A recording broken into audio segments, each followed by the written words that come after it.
beransur. Bentar ya, saya kasih lihat dulu. Oke, hari ini yang hadir siapa aja?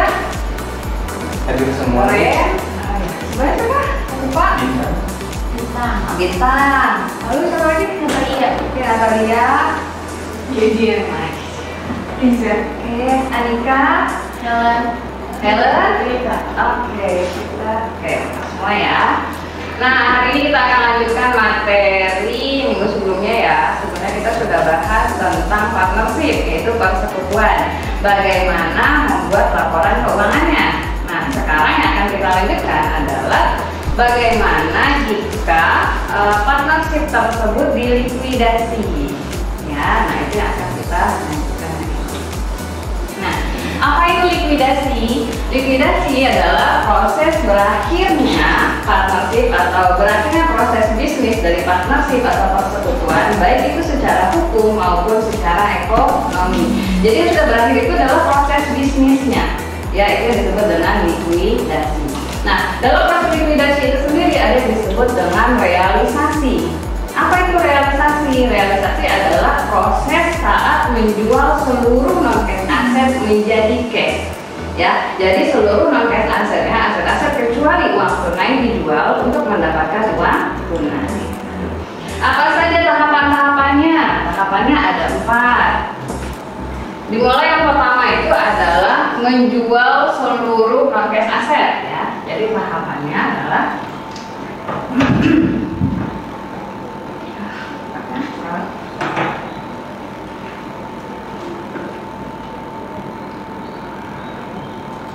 tahapannya ini secara ringkas ya. Yang pertama adalah jual seluruh non-cash aset.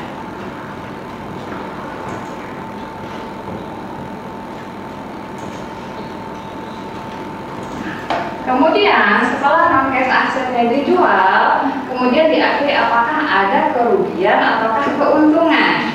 Ya, non-cash aset yang dijual ini akan dijual sesuai dengan pasti ada nilai bukunya, book value-nya. Nah, yang harus kita perhatikan adalah apakah harga jualnya di atas nilai bukunya ataukah di bawah book value-nya. Ya, di atas nilai buku ataukah di bawah nilai buku.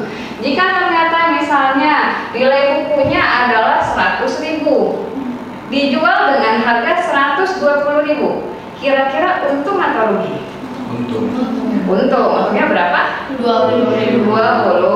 Itu gain 20.000. Kebalikannya, kalau misalnya book value-nya adalah 100.000, ternyata ketika dijual hanya laku 70.000, gain or loss? Lossnya berapa? 30.000. Nah, jadi di sini kita akan menghitung atau mengakui keuntungan atau kerugian yang diperoleh dari penjualan seluruh non-cash aset. Nah, ketika sudah diakui, kemudian dialokasikan, ya, alokasikan keuntungan atau kerugian tadi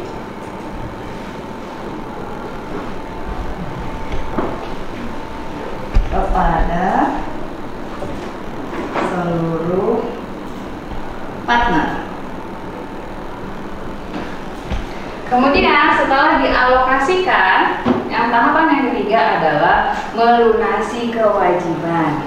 Ya, ada kewajiban-kewajiban yang harus dibayarkan oleh partnership sebelum partnership tersebut dilikuidasi. Jadi tahapan yang ketiga adalah melunasi atau membayar seluruh kewajiban.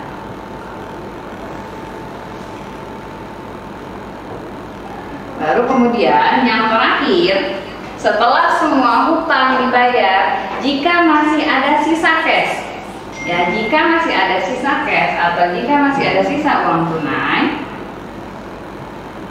masih ada sisa uang tunai, sisa cash, maka akan didistribusikan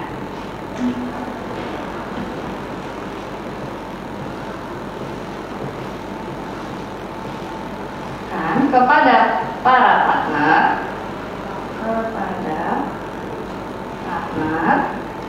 sesuai saldo modal terakhir.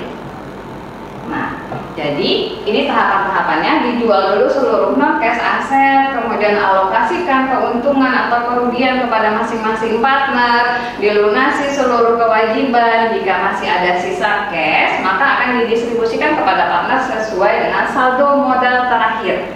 Ya, saldo modal yang terakhir. Nah, ini adalah tahapan dari likuidasi. Ada pertanyaan? Aman? Aman. Oke, kita next ya. Contoh. Sekarang kita ikuti alurnya ya, tahapan-tahapan tadi. Nah, di sini ada partnership yang akan dilikuidasi. Partnernya ada berapa orang? 3. Ada 3 ya. Ada Kuo, Shiu, dan Wong. Nah, sekarang asetnya ada 65.000. Tahapan yang pertama adalah menjual seluruh non-cash aset, berarti dari equipment sampai dengan accounts receivable. Ya, non-cash aset, berarti aset-aset selain cash. Nah, berarti di sini non-cash asetnya nilai bukunya adalah 60.000. Dari mana? Dari 65.000 dikurangi cashnya 5.000. Nah, nilai non-cash asetnya adalah 60.000. Ini para partner 3 orang, dan ini adalah kewajibannya. Kewajibannya ada 2, ada notes payable dan ada accounts payable. Nah, keterangannya, ketika akan dilikuidasi, para partner setuju. Yang pertama, menjual seluruh non-cash asetnya dengan harga 75.000. Kira-kira gain or loss? Gainnya berapa? 15.000. Oke, kita masuk ke tahapan yang pertama tadi. Menjual seluruh non-cash aset. Non-cash asetnya ada 60.000 nilai bukunya, dijual dengan harga 75. Di atas nilai buku, berarti gain sebesar 15.000. Nah, kemudian yang kedua, partnership akan melunasi seluruh kewajibannya. Kemudian rasio pembagian labanya adalah 3:2:1. Nah, yang pertama, kita buat dulu jurnal yang pertama. Ketika dijual, berarti partnership akan menerima cash atau uang tunai. Maka cashnya bertambah 75.000. Kita hapuskan seluruh non-cash aset, yaitu kita hapuskan akumulasi depresiasi, accounts receivable, inventory, dan equipment. Ada keuntungan. Gain itu posisinya debit atau kredit? Di kredit. Kalau loss posisinya di debit. Nah, maka di kredit gainnya adalah sebesar 15.000. Ini tahapan yang pertama. Tahapan yang kedua adalah kita alokasikan gain ini. Yang 15.000 ini kita alokasikan kepada 3 partner menggunakan rasio laba 3:2:1. Nah, sekarang yang kedua adalah kita alokasikan. Berarti untuk Kuo dia 3:2:1. Kuo, Shiu, dan Wong 3:2:1. Maka gain yang sebesar 15.000 tadi kita alokasikan. Bagaimana caranya? Pakai rasio ini. Ya, berarti 3/6 dikali 15.000.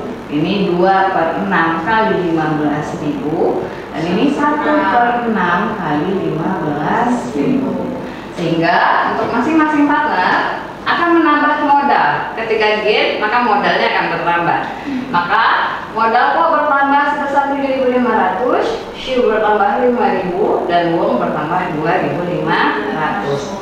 Ini jurnal ketika mengalokasikan gain or loss kepada masing-masing partner. Aman sampai sini? Aman. Oke. Tahapan yang ketiga, yaitu melunasi seluruh kewajiban.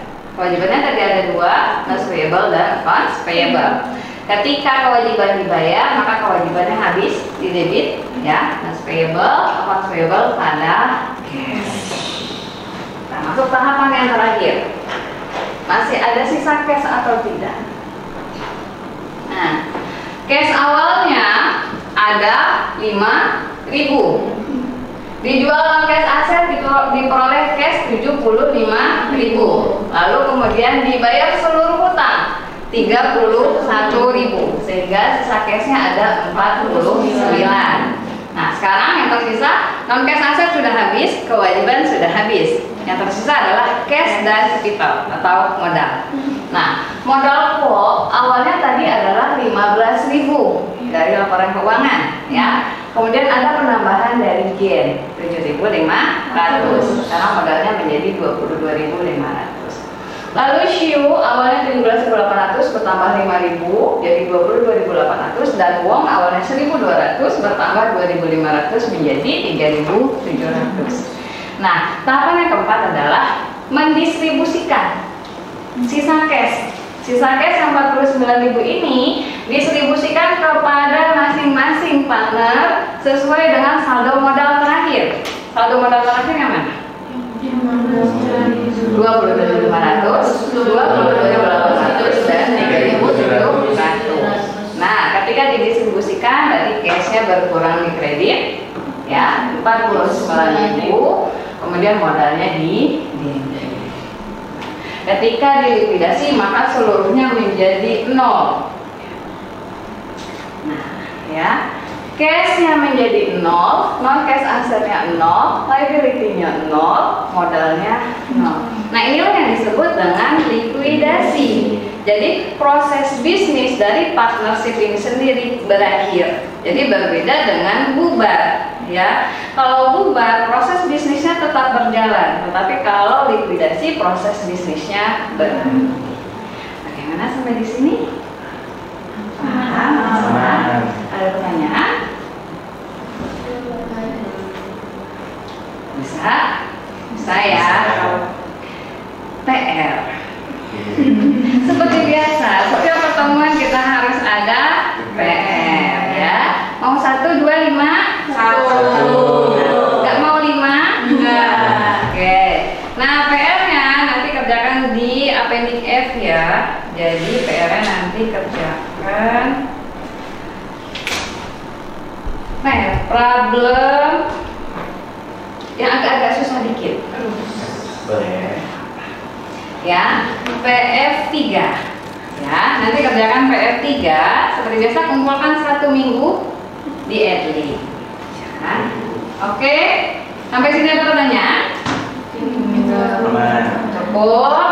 Nah, itu ya materi untuk pertemuan hari ini, yaitu tentang likuidasi partnership ya. Mudah-mudahan materinya paham dan PR-nya dapat dikerjakan dengan baik. Cukup untuk hari ini? Cukup. Benar? Benar. Yakin? Yakin. Kalau cukup, kita akhiri untuk pertemuan hari ini. Mudah-mudahan materinya paham ya dan PR-nya dapat dikerjakan dengan baik. Mari berdoa. Menurut agama dan kepercayaan masing-masing, berdoa dimulai.